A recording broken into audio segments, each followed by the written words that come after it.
Assalamualaikum warahmatullahi wabarakatuh. Waalaikumsalam warahmatullahi wabarakatuh. Alhamdulillah dzikrihi tatma'innul qulub bi fadlihi tughfaru dzunub asyhadu an la ilaha illallah al khaliqul ma'bud wa asyhadu anna muhammadar rasulullah shadiqul maud. Wassalawatullahi wassalamuhu ala sayidina Muhammadin Allahumma sholli wa sallim wa barik wa ala alihi wa ashabihi wa ahli taqwa wa ma'rifatihi wa man tabi'ahum bi ihsanin ila yaumiddin. Susah untuk bertaubat, susah diajak. Siapapun manusia di alam dunia tidak ada satupun yang tidak pernah punya dosa. Iya. Karena manusia al-insan malhut manusia. Manusia tempatnya salah, tempatnya lupa. Namun Allah Subhanahu wa taala menyukai rintihan seorang hamba di siang hari bagi yang berdosa di malam hari. Rintihan taubat seorang hamba di malam hari bagi yang berdosa di siang hari. Hadis Nabi mengatakan la kabirota mal istighfar wala sogirota mal israr. Dosa besar tidak akan menjadi besar kalau diiringi dengan istighfar. Dosa kecil lama-kelamaan menjadi besar dikerjakan terus-menerus dan tidak pernah beristighfar, tidak pernah bertaubat. Kita lihat.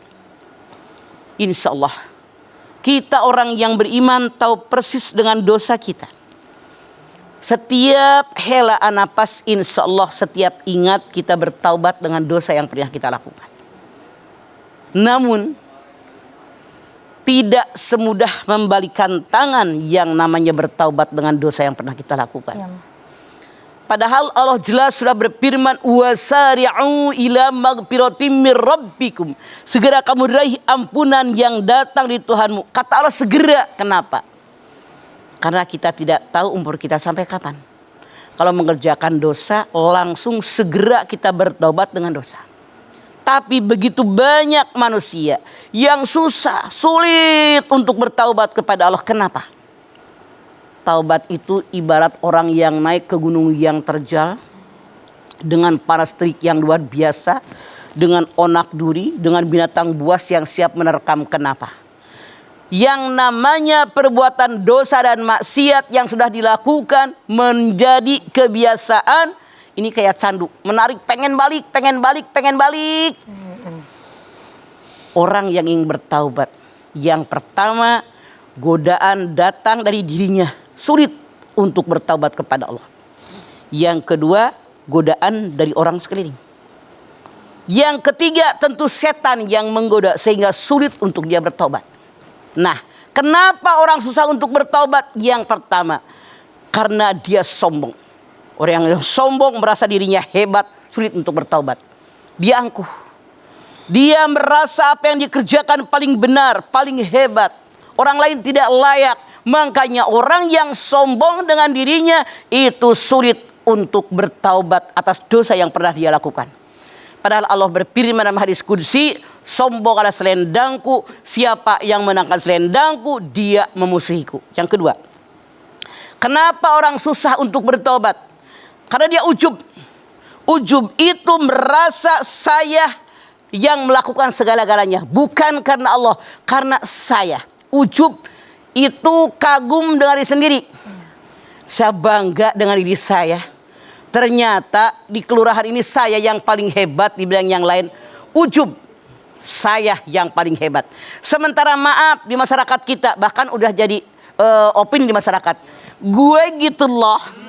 Pernah dengar kalian begitu? Pernah. Itu adalah kesombongan, ujub, merasa gue lebih hebat daripada orang lain. Takabur. Orang takabur, orang yang ujub, orang yang sombong, saudaranya setan.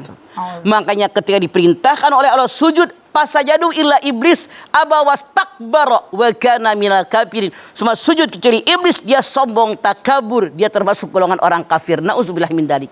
Jadi kalau orang sudah ujub, merasa sayang yang melakukan segala-galanya, saya lebih hebat daripada orang lain, sulit untuk bertaubat kepada Allah. Kenapa? Bagaimana akan bertaubat kalau orang ini merasa saya hebat? Orang yang bertaubat itu kalau merasa yang saya lakukan adalah salah, menyadari tentang kesalahannya, mohon ampun kepada Allah atas dosa yang dia lakukan. Ini yang menyebabkan orang sulit untuk bertaubat. Kemudian apa lagi?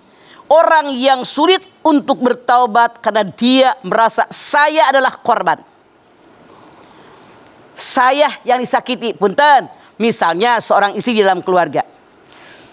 Dia merasa suaminya paling galak. Suaminya pelit, menekan dirinya, tidak ada kebahagiaan. Setiap saat merasa saya korban.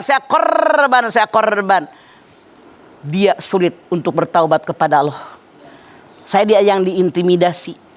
Jadi selalu mencari kesalahan kepada orang lain. Orang yang hidupnya selalu mencari kesalahan orang lain sulit untuk bertaubat kepada Allah. Tapi orang yang nepok seliro, kata orang Jawa. Saya siapa?